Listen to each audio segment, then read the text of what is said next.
So, my husband just had surgery on his heart. He had an ablation done to try to get his heart working properly because the atrial fibrillation that he has pretty much just destroyed part of his heart. One of his chambers was only working at 40%, which technically put him in congestive heart failure. So he just got home from the hospital today after having surgery done.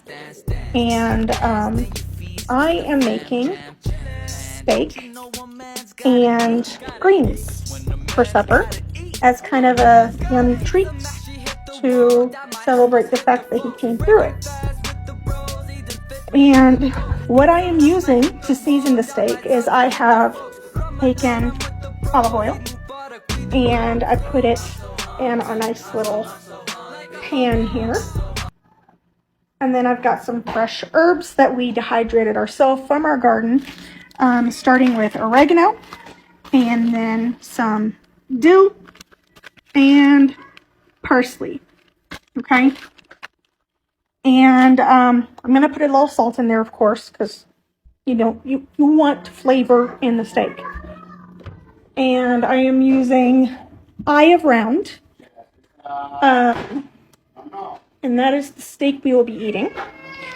And then the greens that we will have is kale. And we kind of like to blanch that, Blanched kale is so good. All I add to the water that we blanch it in is a little bit of olive oil, and we really like pink Himalayan salt, but let me see if I can find it. My husband, a few weeks ago, brought home a new salt. Instead, I'm going to use the smoked sea salt. That is also amazingly good. All right, here's what it looks like now that I've got all the seasonings on. And I'm going to put it in the oven at 350.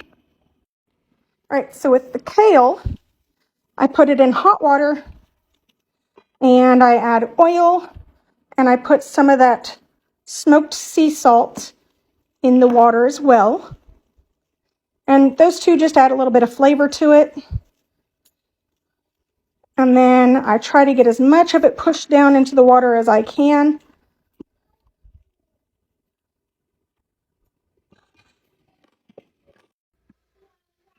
And there's the finished product. Eye of Round steak and kale.